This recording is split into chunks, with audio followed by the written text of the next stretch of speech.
Bien-aimés dans le Seigneur, bonsoir. C'est toujours moi, le docteur Véracité KTN, et je salue également la présence de tous à cette conférence que nous avons commencé depuis le dimanche, dont le thème est la destinée prophétique de la République du Congo.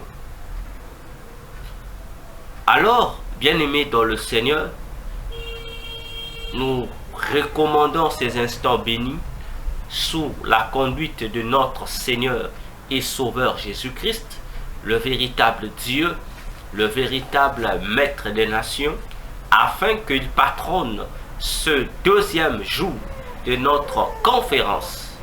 À propos, qu'il soit le maître des lieux et qu'il donne à chacun de nous ce soir la capacité divine de comprendre les choses qu'il y a à partager dans cette conférence et qu'il nous donne également cette volonté-là de nous réveiller, d'agir, de sensibiliser plusieurs au milieu de nous, afin que plusieurs vies dans la nation soient sauvées et que la nation elle-même soit une source de bénédiction pour son peuple.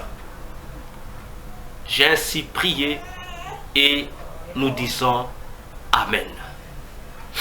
Bien-aimés dans le Seigneur, depuis, je venais de le dire, le dimanche passé, nous avons commencé ce précieux thème de notre conférence, la destinée prophétique de la République du Congo. Sur ce, nous avons dit que nous ne devons pas confondre la République du Congo à la République démocratique du Congo. Car le plus souvent, dans plusieurs sociétés, tant physiques que sur le net, il y a cette confusion qui est prêtée. À la place de la République du Congo, on remplace souvent la République démocratique du Congo. En ce qui concerne notre conférence, nous ne parlons pas de la République démocratique du Congo qui a pour capitale Kinshasa, mais nous parlons de la République du Congo qui a pour capitale Brazzaville. Alors, bien-aimés, dans notre premier jour, nous avons répondu à un tas de questions qui s'englobaient dans une question. Pourquoi avoir eu à organiser cette conférence sur ce thème? Parce que nous le savons tous, Dieu l'Éternel, Jésus-Christ, consigne toujours le bonheur d'un peuple, le bonheur d'une famille à l'intérieur de leur milieu de vie que nous appelons la patrie, le pays ou la nation. Alors, il est donc important pour nous, hommes de Dieu, du monde entier, de nous demander, de nous poser cette question. Entre nous, hommes de Dieu, entre chaque homme de Dieu et les fidèles de son Église, est-ce que nos pays ont-ils des destinées prophétiques ou bien rien du tout? Car cette question si simple, mais sérieuse, car sa réponse permettra à chacun de nous, qui que nous soyons, de mieux nous situer nous-mêmes, d'une part, et d'autre part, notre nation dans le viseur du futur. Alors, bien-aimés dans le Seigneur, lorsqu'il est question de la destinée, il est bel et bien question du futur. Il est bel et bien question du devenir. Ce qui signifie que vouloir aborder la question sur la destinée prophétique de la République du Congo, c'est en fait chercher à comprendre, chercher à connaître l'avenir qui attend notre nation. L'avenir que se réserve notre nation, tant dans les jours à venir ou dans les années à venir. Ainsi, bien-aimés dans le Seigneur, cette conférence tombe à pic comme Mars en carême. C'est-à-dire, cette conférence est la bienvenue pour tous les chrétiens qui se préoccupent du salut de leur nation. Je dis bien, pour tous les chrétiens qui se préoccupent du salut de leur nation. Alors, bien-aimés dans le Seigneur, nous allons introduire notre deuxième jour par un verset biblique.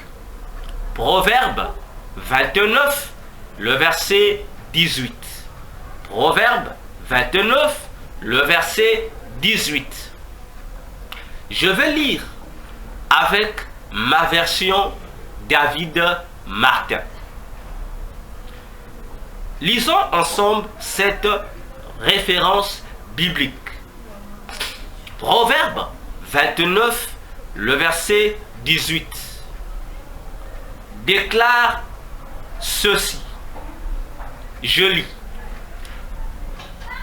Lorsqu'il n'y a point de vision, le peuple est abandonné, mais bienheureux est celui qui garde la loi. Je vais relire pour une deuxième fois. Lorsqu'il n'y a point de vision, le peuple est abandonné, mais bienheureux celui qui garde la loi. Je relis pour une meilleure compréhension. Lorsqu'il n'y a point de vision, le peuple est abandonné, mais bienheureux est celui qui garde la loi. Que le Seigneur bénisse sa parole. Nous comprenons tous ici, chers serviteurs, servantes de Dieu, chers bien-aimés dans le Seigneur Jésus-Christ et très chers concitoyens congolais, que Proverbe nous interpelle d'abord collectivement en tant que peuple, puis individuellement en tant que citoyen. C'est-à-dire, on dit, lorsqu'il n'y a point de vision, c'est la question d'abord qu'on pose, on souligne. Lorsqu'il n'y a point de vision, le peuple est abandonné. Donc, ce passage de Proverbe 29, le verset 18, est interpellateur. Pourquoi? Parce qu'il nous ouvre les yeux au prodige. du salut de nos nations. À comprendre que ce qui fait vivre un peuple, c'est une vision. Ce qui permet à un peuple de se définir vis-à-vis des autres peuples, c'est une vision. Autrement dit, pour qu'un peuple soit peuple, ce peuple doit être fondé sur une vision donnée. Ce peuple doit avoir comme substrat, comme base vitale, une vision. Et par là, la vision devient la ligne de conduite d'un peuple. La vision devient le navire qui conduit un peuple vers sa destinée. En d'autres termes encore, la vision est cette lanterne qui montre à un peuple le chemin à prendre pour son meilleur devenir. Ce qui me permet de comprendre ici, avec la parole de Dieu, que un peuple ne peut qu'être peuple s'il y a une vision. Attention, je dis bien attention, car il s'agit ici de la destinée de nos pays. Il s'agit ici du lendemain qui guette notre très chère nation, le Congo-Brazzaville. Chose que chaque homme de Dieu congolais, chaque femme de Dieu congolais, chaque église chrétienne du Congo devrait réfléchir, devrait prendre conscience, s'asseoir et commencer à méditer sur ce que je suis en train de dire ou de soulever ici comme problématique. Alors, je me pose la question et je vous la repose en même temps. La République du Congo, le Congo-Brazzaville, a-t-elle une vision sur laquelle elle s'appuie? Le peuple congolais suive-t-il une vision qui lui sert de boussole? Ou bien nous sommes un peuple qui marche sans ligne directive? Un peuple qui marche comme errant sans pour autant avoir une vision de la vie. C'est la question que nous Congolais en général et chrétiens congolais en particulier devraient y réfléchir pour y donner une réponse sérieuse. Ici, c'est le premier élément de ce passage de Proverbe 29, le verset 18. Alors, je repose une autre question. Cette vision qu'un peuple doit avoir est quel genre de vision? Quelle est sa nature? Est-elle une vision qui doit être votée par le concert des nations? Est-ce une vision qui doit nous être importée de l'extérieur? Est-ce une vision qui doit être le fruit du consensus congolais? Est-ce une vision qui doit nous être proposée par un parti politique donné? Ou bien est-ce une vision qui proviendrait d'une organisation apolitique, d'un ONG? Nous mettons le point d'interrogation. Là aussi, il faut y penser. Oui, il faut y penser. Parce que dans mon pays, le Congo, plusieurs visions sont promues. Plusieurs visions naissent jour après jour. Et chaque vision met en valeur une certaine idéologie. Et la plupart de ces idéologies relèvent du domaine politique.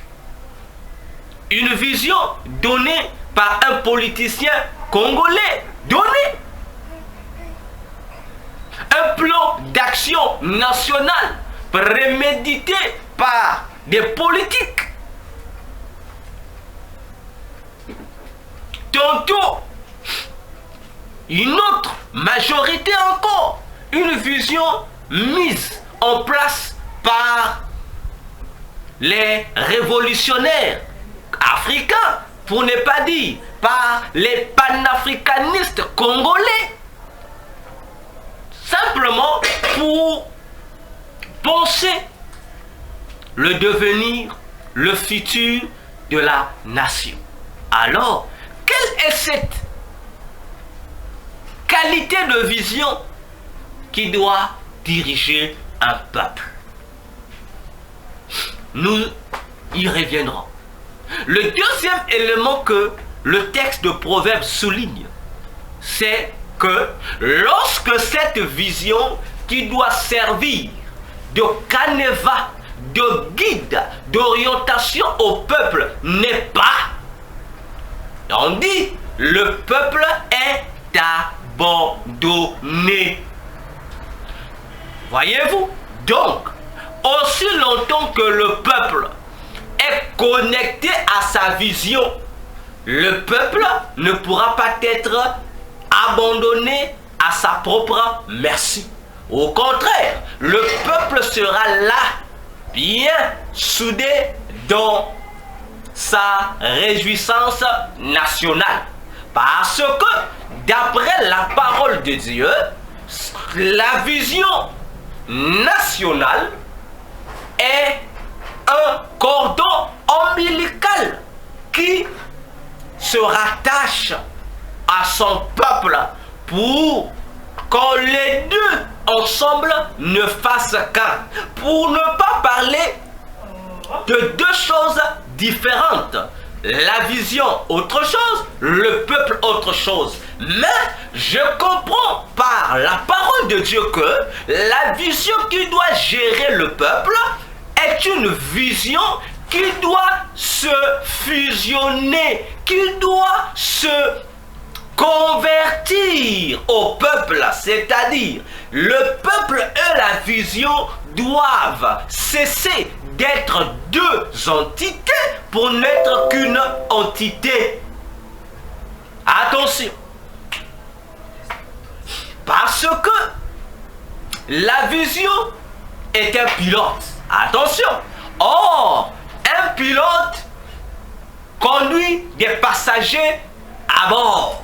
Ce qui veut dire, pour qu'il y ait une bonne liaison entre le pilote et ses passagers, il faudrait qu'il y ait unité d'esprit. Il faudrait qu'il y ait connivence mentale. Il faudrait qu'il y ait même ambition, même pensée, même souci, celui de conduire la nation d'où habite le peuple à être bénéfique, propice, une gloire pour le dit peuple. Attention! Alors, face à tout ce que nous sommes en train de rencontrer dans notre nation, face aux déboires multiples et divers que nous sommes en train d'assister dans notre pays, cette catastrophe nationale que nous sommes en train de subir dans tous les domaines sectoriels de notre nation, nous montre à suffisance que le peuple congolais a été coupé de son cordon ombilical de sa vision du futur, de sa vision du développement. Attention, raison pour laquelle il n'y a plus une quelconque connexion entre le peuple congolais et son avenir. L'avenir du Congo ne devient qu'une chanson. L'avenir du Congo est actuellement un vieux souvenir qui reste comme une nostalgie dans nos pensées. D'abord dans la pensée de nos ancêtres, de nos grands-parents, dans la pensée de nos parents et aujourd'hui dans notre pensée et demain dans la pensée de nos fils et de nos petits-fils et même de nos arrière-petits-fils. Parce que le peuple congolais aujourd'hui est un peuple qui marche, qui existe, qui vit, qui respire les certitudes dans ces quatre coins. C'est un peuple qui est dans une incertitude profonde. Et oui, aucun Congolais n'osera le nier, sinon qu'un menteur. Sinon qu'un ami, un complice de la destruction de ce pays. Parce que un peuple ne peut pas être abandonné aussi longtemps qu'il habite son propre sol. Et lorsque le peuple qui habite son propre sol se retrouve abandonné, cela veut dire que le peuple n'est plus maître de cette terre. Cela veut dire que le peuple est devenu esclave dans sa propre patrie. Cela veut dire que le peuple est devenu étranger dans son propre pays et l'étranger par contre est devenu le nationaliste dans un pays étranger. Et ça, c'est un danger. C'est un danger. Et Proverbes poursuit pour souligner un troisième élément, un facteur fort, important et urgent. Il dit: mais bienheureux, attention, c'est lui qui garde la loi. Bien-aimé dans le Seigneur Jésus, ça devient beau lorsque nous causons avec la parole de Dieu, lorsque nous conversons avec la parole de Dieu en ce qui concerne le bonheur, en ce qui concerne le développement, tant individuel que collectif, particulièrement de nos pays. Proverbe dit, bien-aimé dans le Seigneur, que lorsque le peuple d'un territoire, lorsque ta population tout entière d'un pays se retrouve démunie, dépourvue de vision salutaire, dépourvue de chemin du développement, perdu dans le vide, faute de direction, on dit heureux c'est lui. Attention, la problématique était la perte de la vision nationale. Lorsque la vision nationale est perdue, et le peuple qui suivait cette vision aussi tombe dans une perdition. Or, lorsqu'on parle d'un peuple, on voit l'ensemble des habitants qui composent ce peuple. On voit l'ensemble de toutes les tribus qui forment ce pays, qui forment les autochtones, les propriétaires de ce territoire. Alors, bien-aimés, mais la solution n'est pas une question de la collectivité, non. La solution n'est pas une question de la masse, mais la solution devient une problématique d'individualisme. On devrait dire, en termes normaux, à mon humble avis, pour que ça soit une problématique pour tous, on devrait dire, mais bienheureux le peuple qui garde la loi. Mais on dit bienheureux celui qui garde la loi. On quitte la masse pour s'adresser à une minorité. On quitte la foule pour s'adresser à un seul individu. Comme pour nous amener à comprendre que lorsque la vision nationale fait défaut, tout le peuple est dérouté. Mais dans cette déroute, il est question que les populations, les habitants mis en déroute puissent prendre conscience de manière individuelle l'un après l'autre. Parce que dans cette déperdition nationale, dans cet effondrement national, il y a les ignorants, les fanatiques, les aveugles qui finissent par s'habituer à cette fausse réalité pour en faire leur nouvelle vie. Autrement dit, il y a une masse de gens qui désormais normalisent cette folie nationale, normalisent, bien-aimés dans le Seigneur Jésus, cette catastrophe nationale. Pour eux, c'est normal.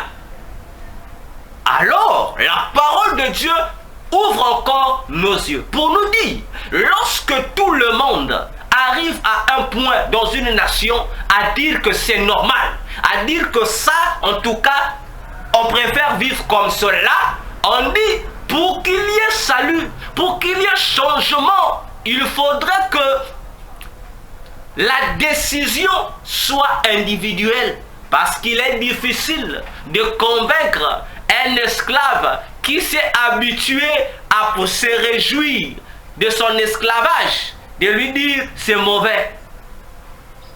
Comprenez-vous? Parce que en vivant dans cet état destructeur, il s'est déjà accoutumé. Il est devenu un avec sa souffrance. Alors, lui dire de quitter cet état de souffrance, de quitter cet esclavage pour tendre vers la vraie liberté, ça devient une guerre. Effectivement, c'est dans cette décadence mentale que se retrouve le Congo et son peuple aujourd'hui. Je dis encore, celui qui niera cette vérité, c'est un sorcier. Et c'est un menteur. C'est le fils du diable. Le complice dans cette destruction du Congo. Alors, bien-aimés dans le Seigneur, peuple congolais, église du Congo, prenant conscience, la nation est en danger. Toi qui m'écoutes, homme de Dieu, frère, sœur en Christ, c'est le temps. C'est le temps de se réveiller. C'est le temps de penser au Congo. C'est le temps de penser à la République. C'est le temps de méditer sur la destinée, sur le lendemain qui attend notre pays, parce que notre vie également en dépend. Heureux, bienheureux, c'est lui qui garde la loi. Attention, attention, c'est la question de celui qui garde la loi. Bien-aimé, j'aime la parole de Dieu parce que je suis homme de Dieu. Tout comme un scientifique parle avec les données scientifiques, un historien avec les données historiques, un homme de Dieu doit parler avec des données bibliques. Il est arrivé un jour, la Bible nous parle de cette réalité dans le livre de 1 Samuel, le chapitre 17. Vous connaissez l'histoire. La Bible dit un jour, le peuple d'Israël a été annexé, a été dominé par un peuple étranger. Les Philistins, attention, les Philistins, je dis encore attention, car Philistin veut dire peuple de la mer, pas de n'importe quelle mer, de la grande mer. Attention, la Bible dit, ce peuple est venu envahir, annexer la nation d'Israël, tandis que le roi d'Israël, le roi Saoul, était bien là, sur le trône. Ses gardes royaux les plus remarquables, les plus exceptionnels étaient là autour de lui. Toute l'armée était là autour de lui. Il avait entre les mains toutes les cartouches de la nation. Il avait entre les mains l'état-major. Il avait entre les mains, je dirais, et toutes les ressources économiques. Oh, bien-aimé. Mais la déception est que le roi, toute la présidence, tous les guerriers royaux, tous les ministres de la nation, les députés des quartiers, les députés des provinces, les gouverneurs, les préfets, bien-aimés, y compris les différentes populations des localités d'Israël, bien-aimés, ils étaient tous déjà dans la perdition. Ils étaient tous déjà dans une déroute nationale qui ne disait plus son nom. Dû à quoi? Dû à l'influence de l'envahisseur, à l'influence de l'ennemi qui avait gagné du terrain dans leur nation. Ils étaient là crispés, incapables d'agir, se contentant à se nourrir des intimidations, des injures, et même des parjures, des humiliations infligées par le peuple philistin. Oh, quelle triste histoire pour un peuple si béni comme Israël. Où était le roi? Lui qui était l'héros de la nation, lui qui était enchanté par le peuple, lui qui était devenu, oh bien-aimé, l'objet le plus magnifié de la nation, lui qui avait désormais plusieurs noms, plusieurs surnoms, baptisés ça et là dans la nation par le peuple. Il était là tremblant sur son trône, ne sachant que faire. Où étaient ses généraux? Ces généraux étaient là, devant lui, devant la même adversité, tremblant et aussi, armes à la main, béret sur la tête. Ils étaient là, incapables d'agir, là, paralysés, convertissant les menaces des Philistins en l'hymne national de leur pays désormais.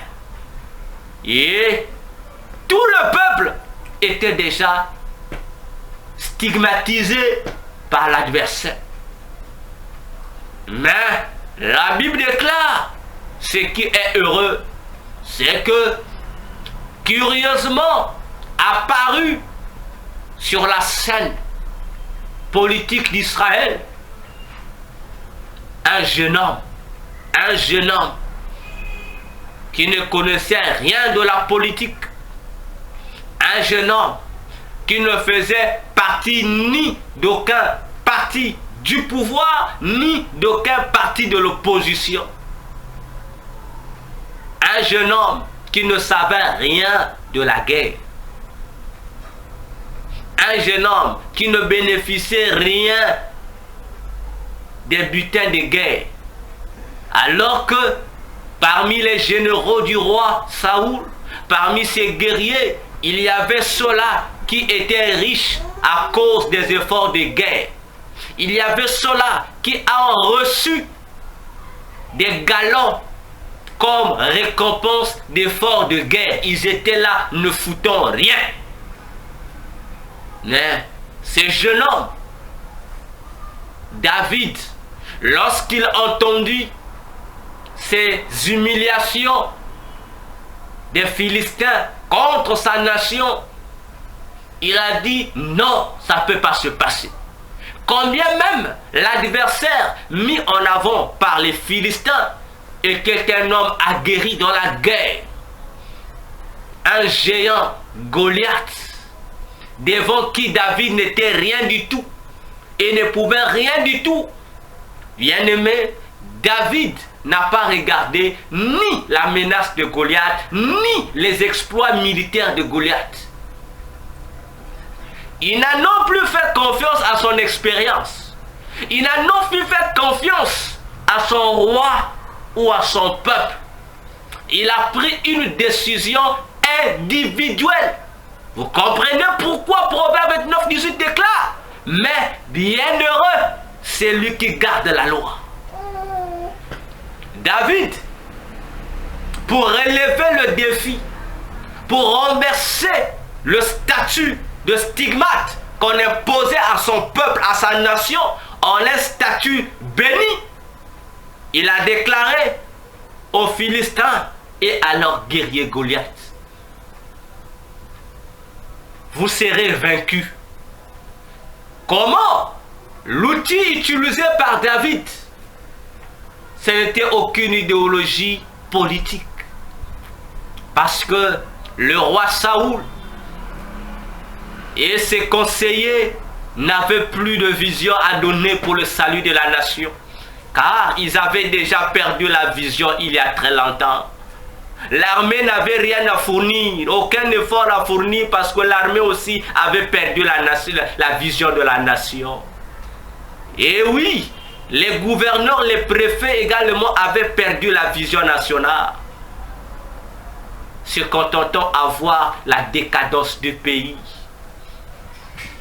David a compris que la solution face à cette adversité, c'était, bien aimé, de recourir à la loi. Quelle loi? Non, pas à la loi constitutionnelle, parce que les inventeurs de cette loi constitutionnelle avaient déjà échoué. À la place des véritables valeurs de la nation, ils ont imposé à la Constitution des valeurs pour nourrir un homme, un individu à la tête de l'État. Alors qu'une constitution d'une nation ne peut pas être établie pour les intérêts de celui qui dirige, mais plutôt pour les intérêts de ceux qui sont dirigés, parce que la nation n'appartient pas au président, la nation n'appartient pas au roi, la nation appartient au peuple. Surtout que le Congo est un pays souverain. On doit respecter la souveraineté nationale. Chose, David l'avait compris. Malheureusement, combien sont nos intellectuels congolais ici? Combien sont nos sénateurs congolais ici? Combien sont nos députés congolais ici? Combien sont nos ministres congolais ici? Bien-aimés, qui prennent cette conscience individuelle. Combien et combien? Lorsque les ministres, les autorités politiques de notre pays roulent carrosse dans leurs véhicules bien gardés, protégés par les gardes, lorsqu'ils voient combien et comment la population du Congo souffre, bien aimé, que leur dise leur conscience? Même ce sentiment d'humain ne leur dise rien. C'est dangereux. C'est très dangereux. Car je me rappelle encore bien, autrefois dans ce pays, le Congo, lorsque nous étions dans nos villages, il était difficile de voir le chef du village ou les autorités du village laisser un villageois dans de telles souffrances. Le chef du village et ses autorités ne permettaient pas que le village souffre de la sécheresse, ne permettaient pas qu'un quelconque villageois ou une villageoise meurt de famine, meurt de pauvreté, meurt de nivaki, soit maltraité, mal soigné, bien-aimé, mais aujourd'hui, nos autorités, oh, la conscience nationale, où est-elle passée? Le cœur humain, cet amour du prochain, où est-il passé? Qu'avons-nous fait, Congolais, nous Congolais?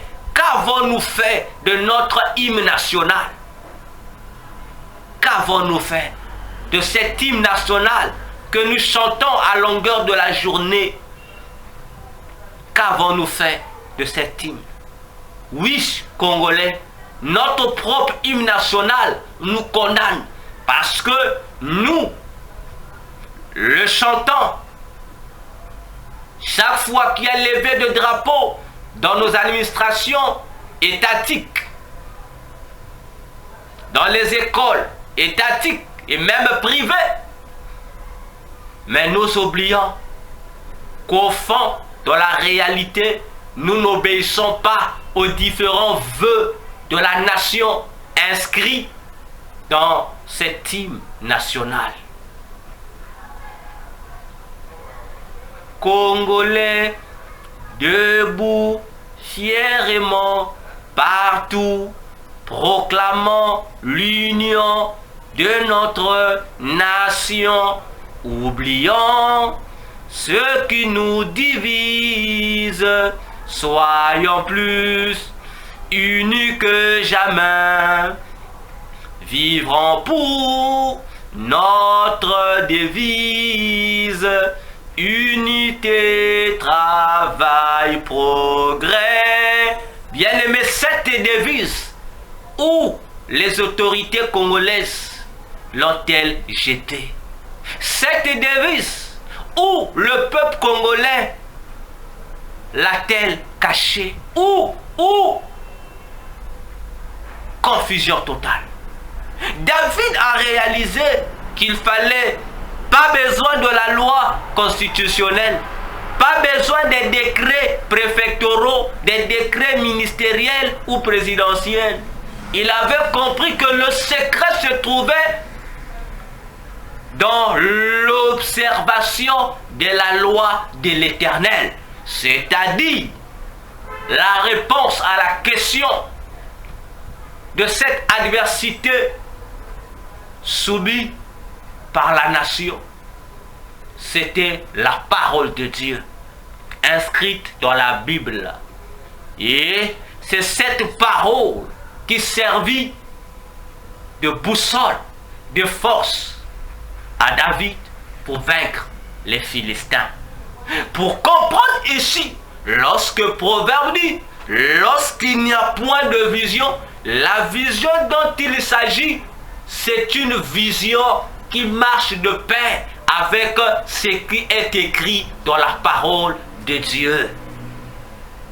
C'est une vision qui obéit à la justice divine en faveur du peuple, la nation. Comme pour comprendre, lorsque la vision nationale n'épouse plus les aspirations divines, comprenez que la nation tombera vertigineusement. Et conséquence, nous rentrons dans un dépérissement qui ne dit plus son nom. Église du Congo, Brazzaville, réveille-toi. Réveille-toi parce que la nation compte sur toi. Oui, la nation compte sur toi, l'Église, pour restaurer cette complicité entre la vision nationale et la parole de Dieu. Lorsque la vision nationale a la parole de Dieu dans son sein comme gouvernail, je ne crois pas que la nation sera victime du ténèbre qui la couvre. Je ne crois pas que le peuple marchera dans le noir. Je ne crois pas que les autorités seront grillées dans leur conscience par l'obscurité qui les empêche de réfléchir, de penser et de se soucier de la nation qui est en train de se dégrader jour après jour. Exactement, bien-aimés dans le Seigneur. Heureux le citoyen congolais qui se référera à la parole de Jésus pour résoudre les situations qui déstabilisent la nation.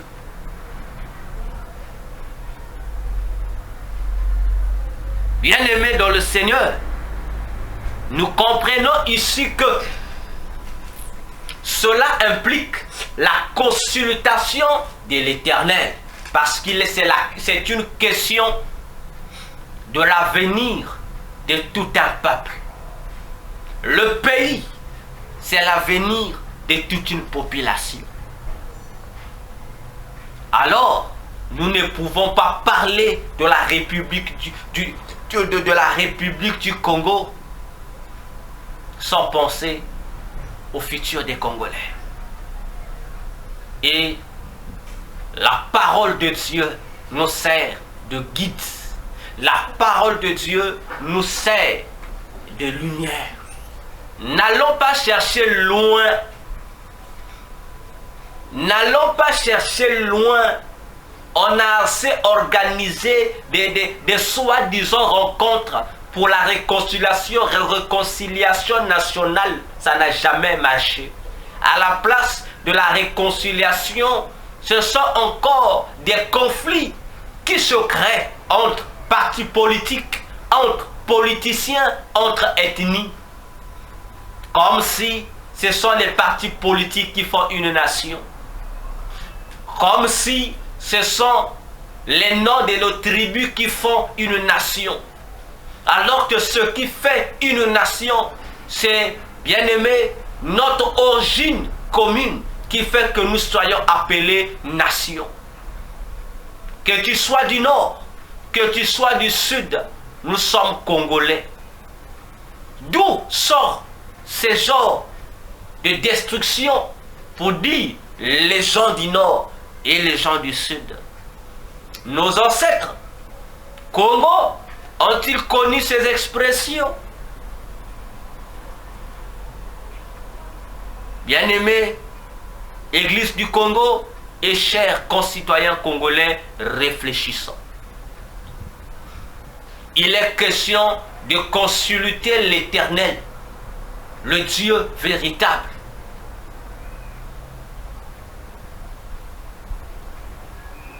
Alors, la consultation de l'Éternel passe par plusieurs moyens. Nous avons la loi écrite, qui est cette Bible qui se retrouve à la portée de tous. Le premier élément, c'est la loi écrite qui se trouve dans la parole de Dieu. À propos, nous allons lire un verset de la Bible. Nous allons prendre le psaume 105. Considérons le verset 109 et le verset 9 à 10. Le psaume 105. Le psaume 105, verset 9 à 10. Verset 9 à 10. La Bible nous explique ceci.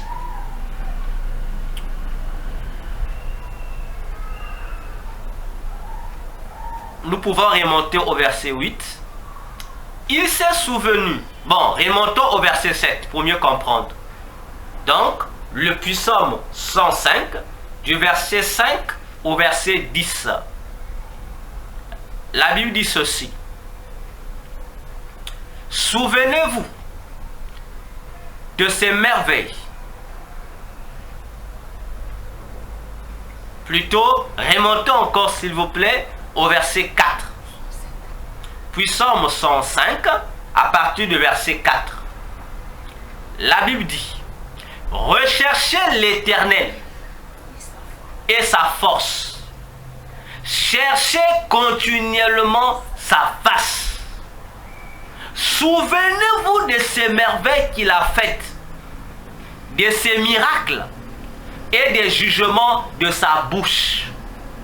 La postérité d'Abraham sont ses serviteurs. Les enfants de Jacob sont ses élus. Il est l'Éternel notre Dieu. Ses jugements sont sur toute la terre.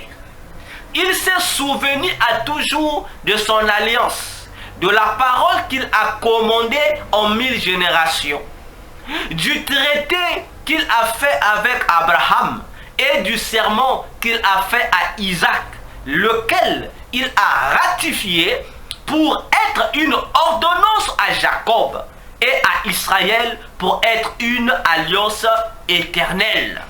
Vous comprenez ici que ce texte du psalmiste nous sensibilise en ce qui concerne la loi écrite de l'Éternel notre Dieu.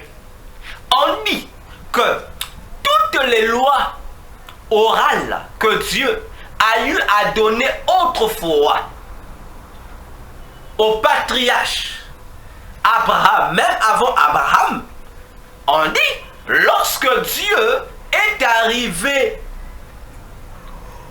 à l'époque des 12 tribus d'Israël, Dieu a pris toutes ces ordonnances orales et dictées oralement. Dieu les a consignées par écrit pour que toutes ces lois dictées hier verbalement deviennent aujourd'hui des lois écrites. Et là, les psalmistes nous rappellent le jour où cette loi fut convertie de l'oralité à l'écrit. Et c'était quand? C'était en Exode 19. Exode 19, le jour où Dieu appela Moïse à monter sur la montagne afin de redescendre avec les 10 paroles accompagnées des autres ordonnances qui vont constituer ce que nous appelons la Torah. Comprenez-vous? Pour dire ici que on peut consulter l'Éternel au moyen de la Bible, parce que lorsque nous employons le mot Bible pour corriger les ignorants, pour corriger les contradicteurs ennemis de la Bible, que le mot Bible, c'est un terme que les biblistes ont donné ou baptisé, attribué à la parole de Dieu, simplement pour montrer que c'est le livre par excellence. Parce que le mot Bible, c'est un mot grec. Le mot Bible, c'est un mot grec qui veut dire biblos. Et biblos veut simplement dire livre. Vous comprenez? Alors, lorsque les biblistes ont donné ce nom Bible comme étant un nom propre à l'ensemble des livres qui formaient l'Ancien Testament et le Nouveau Testament, ils l'ont baptisé Bible, comme pour dire c'est le livre par excellence, parce que c'est un assemblage de livres qui contient la parole de Dieu et du vrai Dieu. Alors, ceux qui cherchent à savoir où est-il écrit le mot Bible dans la Bible, ça veut dire que vous n'êtes pas intelligent, vous devez repartir pour faire des cours du soir, des cours d'alphabétisation, parce que lorsque tu lis la Bible, tu verras le mot livre. Partout où tu vois le mot livre, en grec, ça veut dire Bible. Comme on dit, ce sont des débats des aveugles, les débats des gens qui n'aiment pas le progrès. Voyez-vous? Alors, bien-aimés, donc déjà, la Bible que nous avons nous sert à comprendre les rouillages, les paramètres de ce qui se passe autour de nous, dans la famille, dans la société et dans notre pays. Oui, je répète, la Bible écrite que nous avons entre les mains est un canevas qui nous aide à comprendre d'où provient notre pays, le Congo-Brazzaville, et d'où est-il en train de partir. En méditant minutieusement sur les versets bibliques, elle nous détermine, elle nous présente une certaine cartographie, un map-monde sur notre nation. Pas seulement sur le Congo, mais également sur toutes les nations. Si le diable et ses anges savent ces choses, combien à plus forte raison, vous et moi qui sommes chrétiens, pouvons-nous les ignorer? Les politiciens qui dirigent nos nations peuvent les ignorer, mais pas les hommes d'église. Et oui, parce que les hommes d'église sont les premières gardiennes de la nation. Attention, les politiciens viennent en second rang. Attention. En dehors de cette Bible écrite que nous avons, nous pouvons également consulter le Seigneur, notre Créateur, au travers de sa loi non écrite ou la loi orale. Attention, la loi orale ou non écrite à laquelle je fais référence, il s'agit, bien-aimés dans le Seigneur, des prophéties, de la révélation, des paroles de connaissance qui nous permettent de comprendre la pensée de Dieu, qui nous permettent de comprendre l'ainsi dit l'Éternel par rapport à la situation que nous lui avons soumise. Donc, nous avons la loi écrite de Dieu, qui est la Bible, et nous avons aussi la loi non écrite, ou orale. Et à l'intérieur de cette loi orale, c'est là que nous trouvons les prophéties, les révélations, paroles de connaissance, les visions, les songes. Et Jérémie 33:3, Dieu lui-même a dit: invoque-moi et je te répondrai et je te ferai connaître les choses cachées à ta destinée que tu ne connais pas. C'est Dieu lui-même qui l'a dit.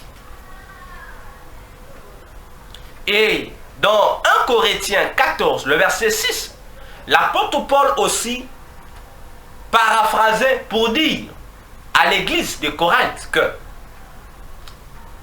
et à tous les chrétiens du monde entier, que de quelle utilité vous serais-je si je ne venais pas à vous avec la prophétie, avec la révélation, avec la connaissance ou la doctrine, et si je venais seulement avec le parler en langue?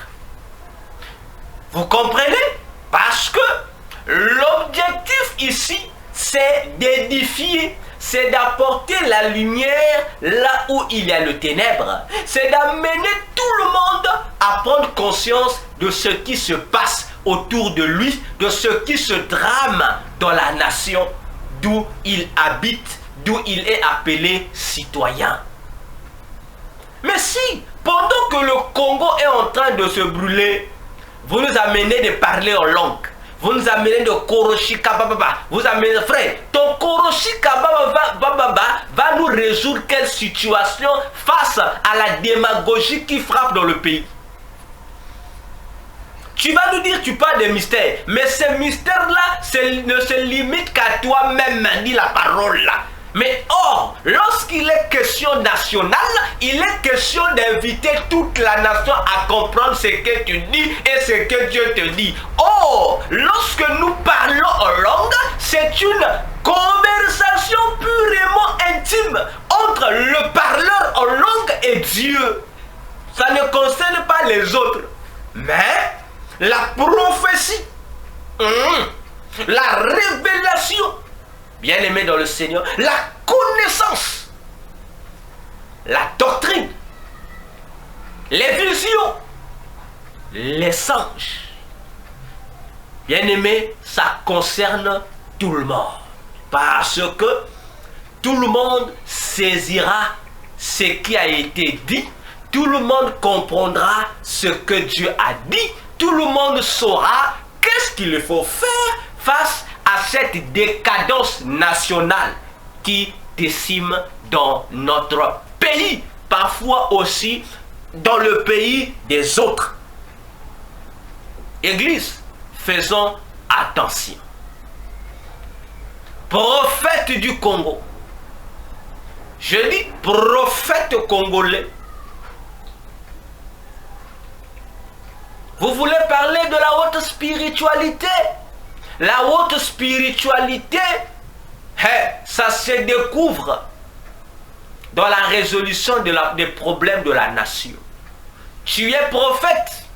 Au lieu de nous parler de la fameuse haute spiritualité à l'intérieur de laquelle il n'y a que des bêtises, il n'y a que des doctrines qui n'ont ni tête ni queue, pendant que la nation se détruit.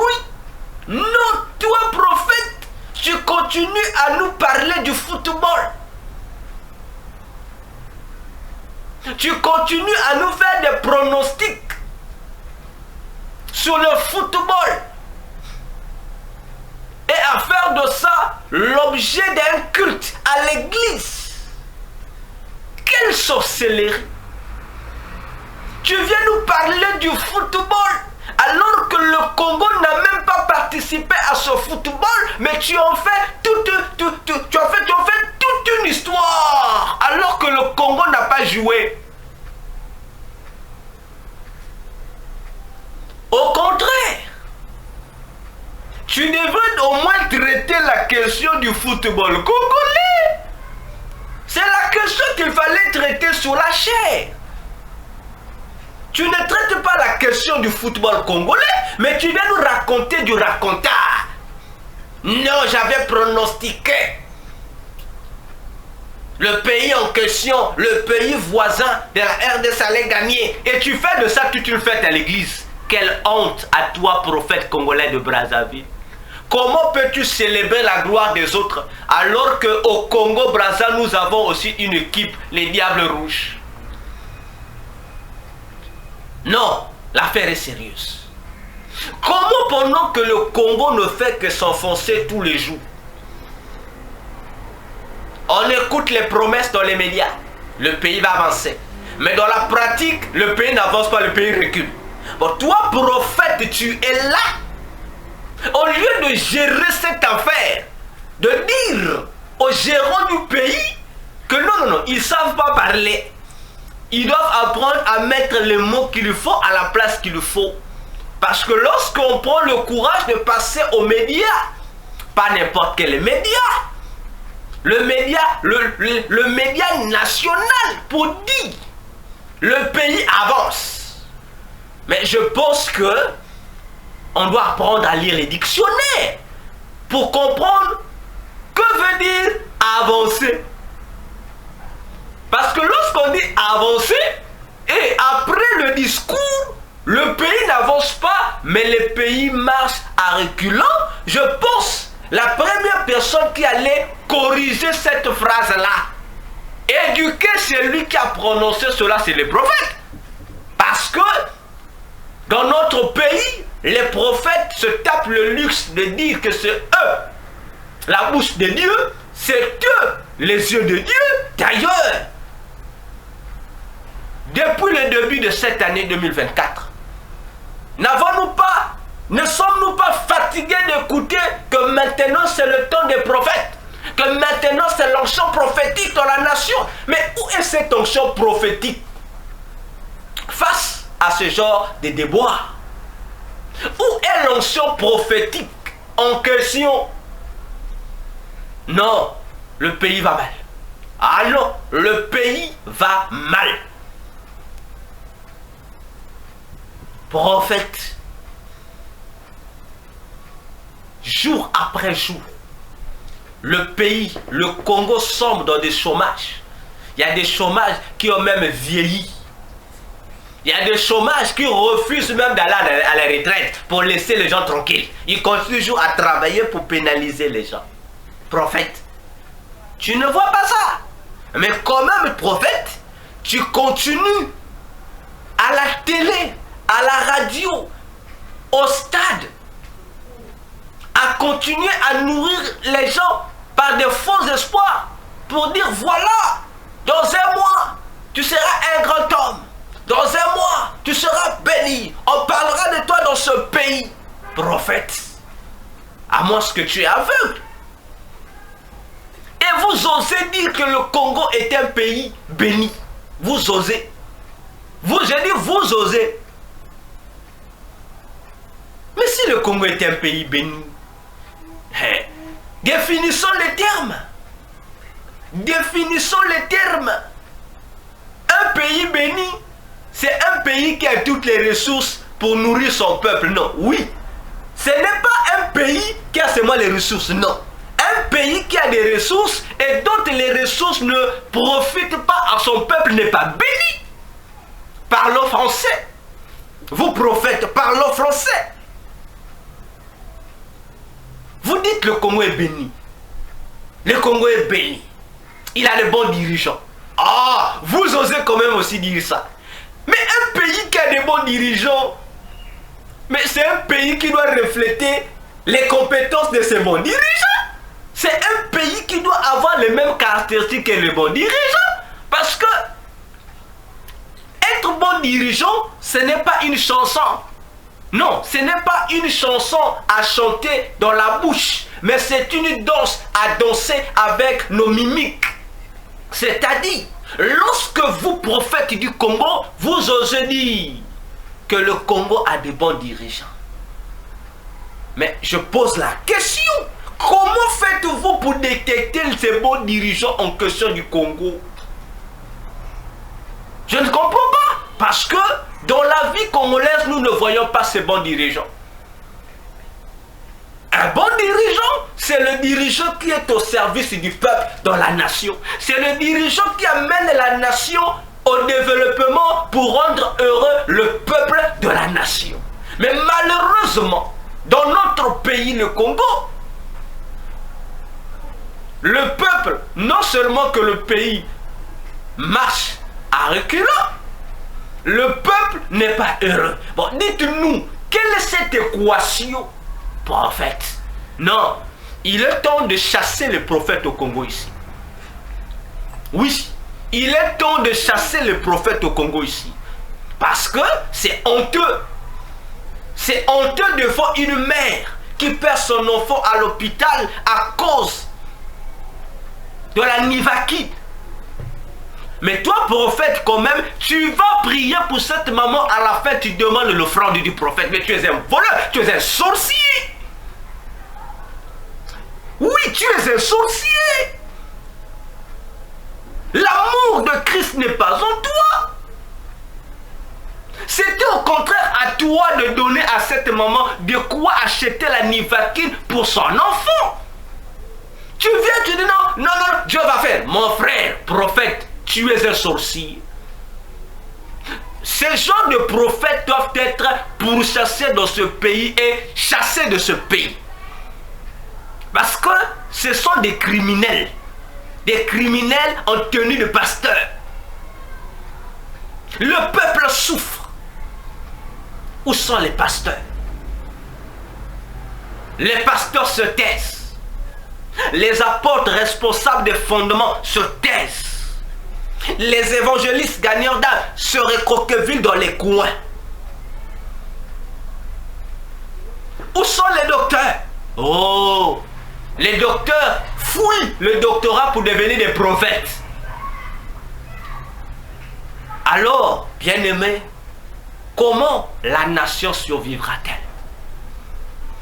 Il n'y a plus d'hommes dans ce pays qui peuvent se lever pour dire, condamner les justices qui défilent par-ci par-là dans la nation.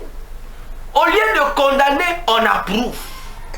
Au lieu comment on appelle ça? Au lieu de refuser le mal, non, on acclame le mal. Ah, Dieu a dit dans Ésaïe 5:20, malheur à celui qui appelle le mal bien et le bien mal. Malheur à vous, prophètes du diable. Malheur à vous, hommes de Dieu corrompus dans ce pays. Parce que vous faites la honte de l'église. L'église de Jésus aujourd'hui dans nos pays est rabouée, humiliée à cause de ce genre d'hommes de Dieu, de ce genre d'hommes de Dieu, de ce genre de pasteurs dans la nation. Alors que vous êtes là pour éclairer la nation. Le défi d'Élie avec les prophètes de Baal. Bien-aimés, réfléchissons bien. C'était un défi qui a commencé avec les autorités politiques. C'était un défi qui opposait le prophète Élie avec le roi Akab et sa femme Jézabel. Attention, le conflit entre un homme de Dieu, Élie, qui ne faisait pas la politique, mais qui était là religieux, s'est orienté vers la politique. C'est pour corriger la mauvaise politique du roi Akab et de sa reine Jézabel, qui confondait les endroits. Parce que Jézabel et son mari, le roi Akab, confondaient la présidence de la nation à leur loge. Au lieu de diriger la nation d'après les lois de l'Éternel, non, eux ils confondaient la nation à leur loge, au lieu où ils se réunissaient avec leurs faux prophètes de Baal pour célébrer leur culte de l'armée des cieux, pour adorer les étoiles. Du coup, ça crée une confusion dans l'histoire de la gouvernance de la nation. Alors, Élie a compris qu'il y a eu des routes nationales. Élie a compris que les politiciens, non, étaient en train non seulement de séparer le peuple de Dieu, mais également de conduire le pays du peuple dans la destruction au profit des faux prophètes, des sorciers, des marabouts, des occultistes, les prophètes de Baal et d'Astarté. Élie, comprenant sa place de prophète dans une nation, ne pouvait pas accepter ça. Élie s'est levé pour dire au roi et à sa femme, Jézabel, trop c'est trop. Alors, tant que toi le roi, tu ne remettras pas le futur de la nation sur les bons rails, sache-le, ça sera une affaire entre toi et moi. Voilà d'où a commencé le problème, le conflit d'Élie. Et comme le roi ne pouvait pas agir, le roi était obligé, lui et sa femme, Jézabel, d'envoyer leurs émissaires les prophètes de Baal et d'Astarté pour aller défier Élie. Ah, mais ces jours-là, où étaient passées les forces armées que Akab avait l'habitude d'envoyer pour arrêter Élie? Ah, où étaient passés ces militaires qu'on envoyait pour arrêter les véritables citoyens comme Élie qui défendaient la justice dans le pays?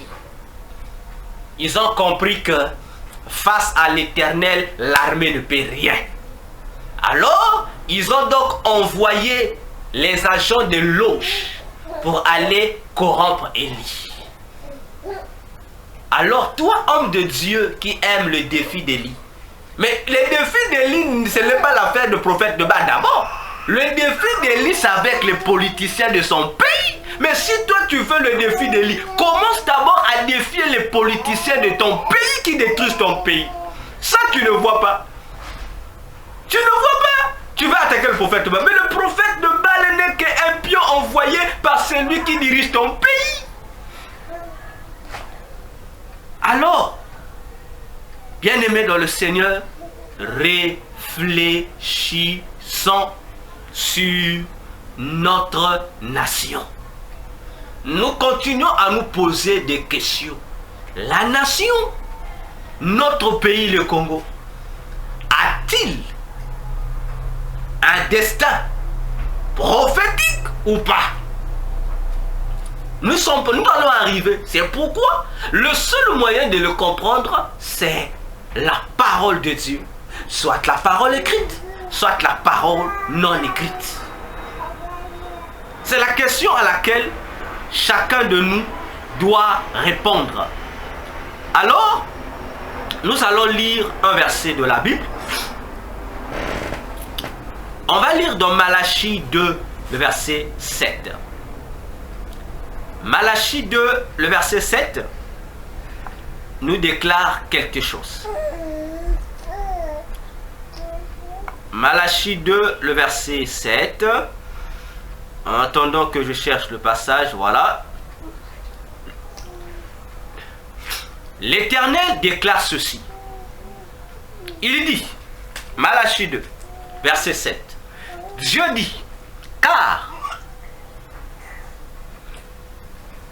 les lèvres du sacrificateur gardaient la science et on recherchait la loi de sa bouche parce qu'il était le messager de l'Éternel des armées.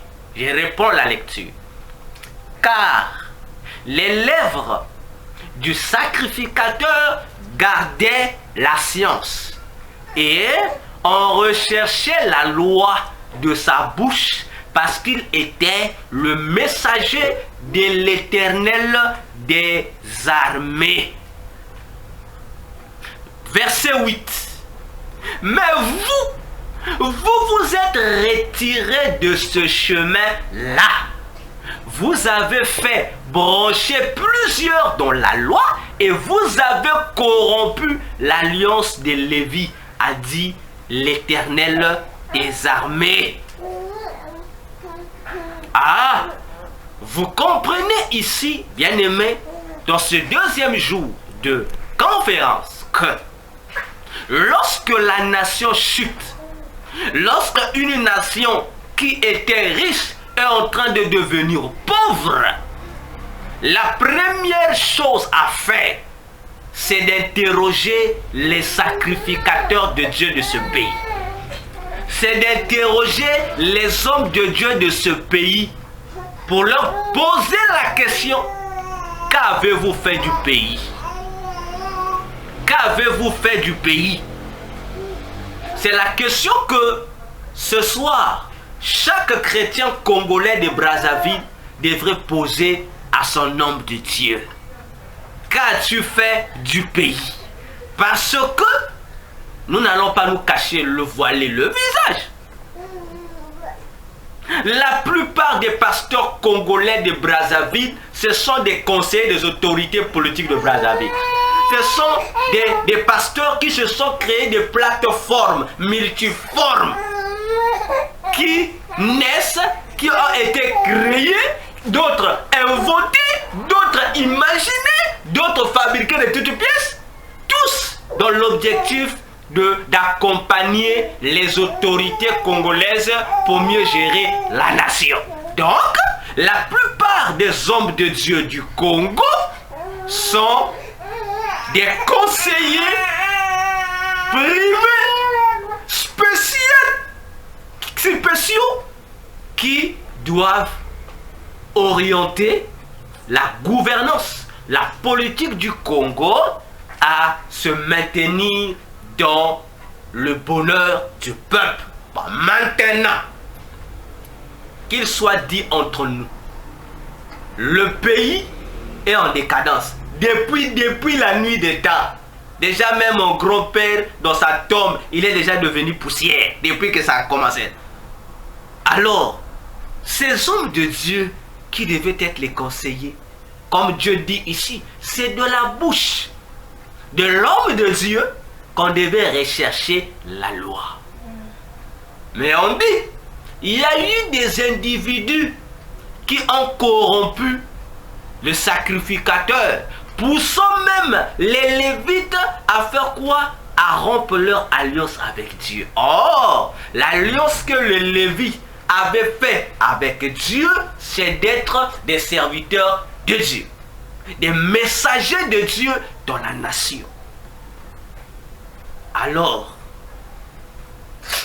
qu'est-ce que les hommes de Dieu congolais de Brazzaville ont fait du pays dans lequel ils sont? Ils ont fait quoi avec ce pays?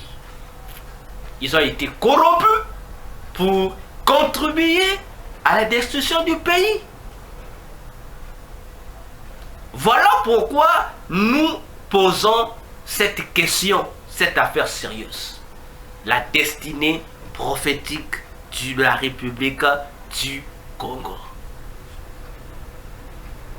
Il est temps que chacun prenne conscience. Parce que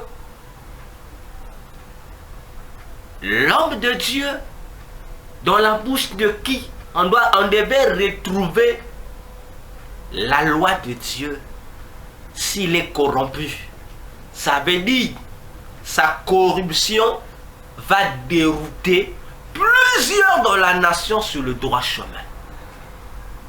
Là où il fallait condamner, il va approuver.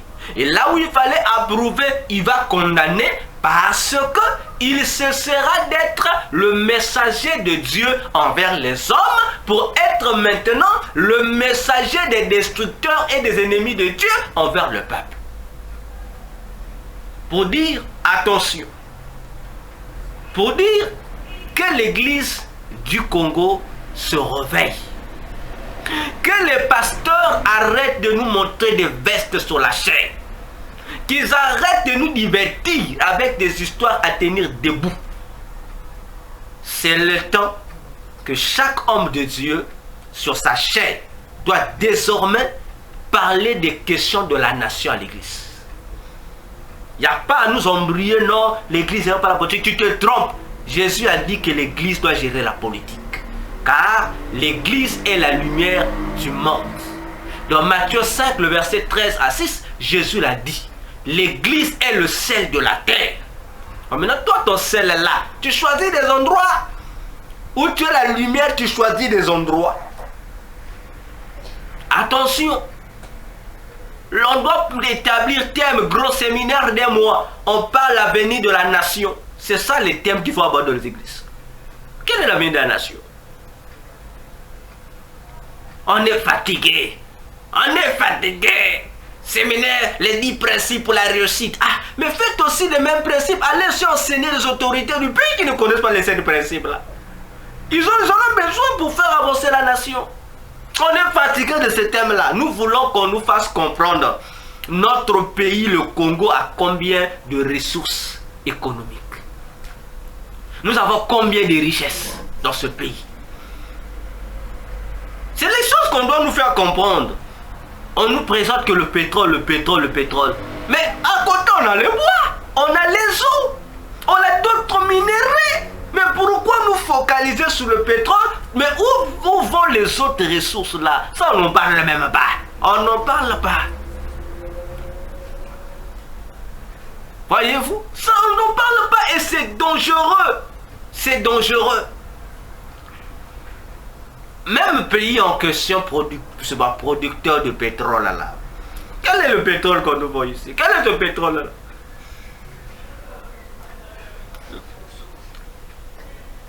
là? Le pétrole qui n'a pas un sens. Hier, le pétrole, tu achetais le pétrole, 1 litre, ça mettait du temps. Mais aujourd'hui, tu mets 1 litre, même 2 litres, ça te met même pas 3 jours, c'est fini. Ça, c'est quel pétrole ça? Alors que nous produisons le pétrole. Notre pétrole devait être de qualité. Et ça, les hommes de Dieu n'en parlent pas.